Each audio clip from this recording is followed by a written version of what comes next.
I'm Serenity, 32, and until last month, I thought I had the perfect life. A successful interior design business in Boston, a beautiful brownstone, and a husband of 7 years, who I believed loved me completely. Then came that charity dinner where everything changed. As we sat at that elegantly set table, crystal glasses catching the light, my husband Nathan looked at his ex-girlfriend Audrey and declared her the most beautiful woman he's ever known. I didn't cry, I didn't argue, I simply smiled. If you're watching this from a place where you've felt invisible in your own relationship, hit subscribe and let me know where you're tuning in from. I met Nathan at my friend Zoe's gallery opening 8 years ago. He stood across the room, tall and confident in his tailored navy suit, discussing a modern art piece with such passion that I couldn't help but watch him. When our eyes met, he smiled and walked straight over to me, introducing himself as a corporate lawyer who knows nothing about art but pretends well enough. His honesty made me laugh, and his warm brown eyes held mine a second longer than necessary. Our connection was immediate. That night we talked until the gallery closed, and he asked for my number with a charming nervousness that seemed at odds with his confident demeanour. He called the very next day to ask me to coffee. Those early days were magical. Nathan was attentive and romantic in ways I hadn't experienced before. He'd surprise me with weekend trips to Cape Cod, where we'd walk along the beach at sunset talking about our dreams. He remembered little details about my preferences, bringing me lilies instead of roses because I once mentioned they were my favourite, or securing tickets to a Broadway show I had casually expressed interest in months earlier. After 6 months of dating, he suggested we move in together. I want to fall asleep beside you every night and wake up to your face every morning, he said, and my heart melted. We found a small apartment in Back Bay, and I decorated it with carefully selected pieces that reflected both our tastes. Nathan praised my eye for design, saying it was one of the things that had attracted him to me. On our 1-year anniversary, Nathan took me back to the restaurant where we had our first date. As dessert arrived, the waiter brought a silver dome that, when lifted, revealed a velvet box with a stunning diamond ring. Nathan dropped to one knee right there in the restaurant. "Serenity," he said, his voice slightly trembling. "You've brought light and beauty into my world. Would you do me the extraordinary honour of becoming my wife?" Tears streaming down my face, I said yes as the entire restaurant applauded. Looking back now, I can see the red flags that were present even then. How Nathan would occasionally comment on my outfit choices. "That dress would look better on someone with your colouring if it were blue instead of green." Or how he'd point out women on the street. "See how put together she looks." That's the kind of professional image that gets respect. I noticed his preoccupation with status during our engagement party. He spent most of the evening networking with my father's business associates, rather than celebrating with me. When I mentioned it later, he said, "Connections are currency, Serenity. I'm building our future." I believed him because I wanted to. The wedding planning revealed more of Nathan's perfectionist tendencies. Nothing was ever quite good enough. The venue was prestigious but not exclusive enough. The flowers were beautiful but not unique enough. The menu was delicious but not innovative enough. I found myself constantly trying to elevate everything to meet his standards. My mother noticed my growing anxiety. "Honey, this is your day too," she said gently. "What do you want?" I realised I didn't know anymore. Somewhere along the way, I'd started seeing myself through Nathan's eyes, measuring my worth by his approval.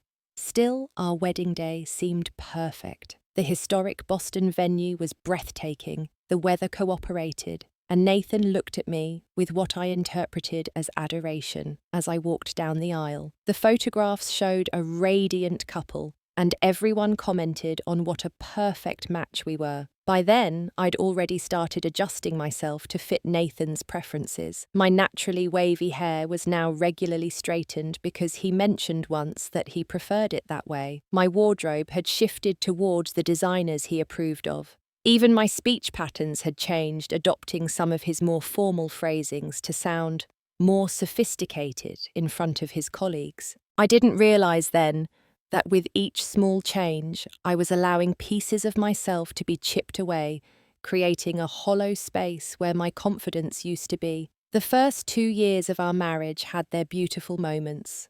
We bought a stunning brownstone in Beacon Hill that I was thrilled to renovate and decorate. Nathan gave me complete creative control over the project, and for months I poured my heart into making it our perfect home. When it was featured in a local design magazine, Nathan seemed genuinely proud of my work. My interior design business was gaining momentum. I landed several prestigious clients, including a well-known tech entrepreneur who wanted me to redesign his entire Nantucket summer home. Nathan celebrated these victories with me, though his congratulations often came with qualifiers. Imagine what you could accomplish if you focused on only high-end clients, or this is good, but have you considered approaching that new luxury development downtown? As Nathan's career at the law firm accelerated, our social calendar became increasingly filled with networking events. These weren't just occasional dinners.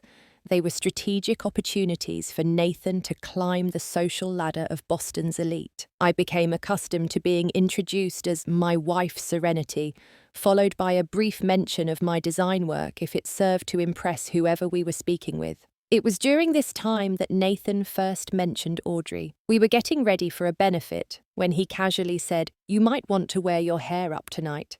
It's more elegant." Audrey always knew how to dress perfectly for these events. "Audrey," I asked, applying my lipstick. "My college girlfriend." She had an instinctive understanding of social nuances. I felt a small prick of discomfort, but brushed it away. Who doesn't occasionally think about past relationships? But Audrey's name began appearing in more conversations. Audrey would have known how to work this room, or Audrey had a talent for making anyone feel important.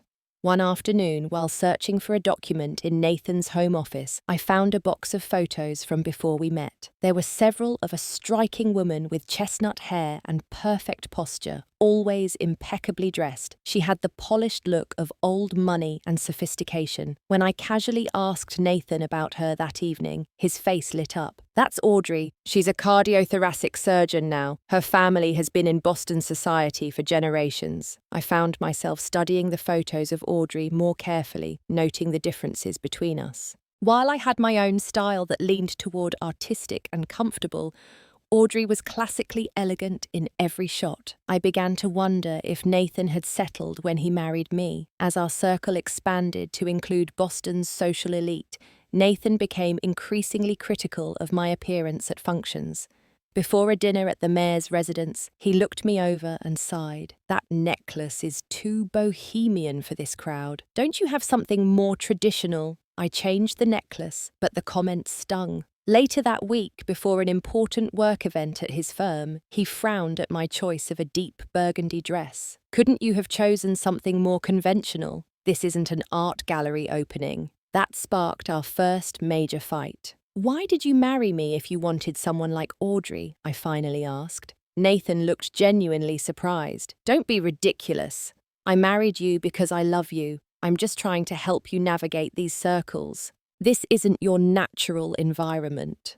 His words calmed me temporarily, but the seed of doubt had been planted. Was I just an accessory to his professional image, a canvas he was trying to reshape into something more suitable for his ambitions? Night after night, I'd look in the mirror and see a stranger looking back at me. My clothes were expensive, but didn't feel like me. My hair was styled perfectly, but not in a way I would have chosen. I was losing myself in the effort to become someone I wasn't, someone more like Audrey. By our third anniversary, the distance between us had grown palpable. Nathan had been promoted to senior partner at his firm, necessitating even longer hours and more social obligations. My design business was thriving despite his lukewarm support, or perhaps because of it. I channeled my creative energy and emotional needs into my work, finding satisfaction in clients who valued my unique vision. Nathan's controlling behavior extended beyond suggestions about my appearance. He began questioning my spending despite the fact that my business was profitable. Do you really need to buy more fabric samples? Didn't you just order some last month? Or,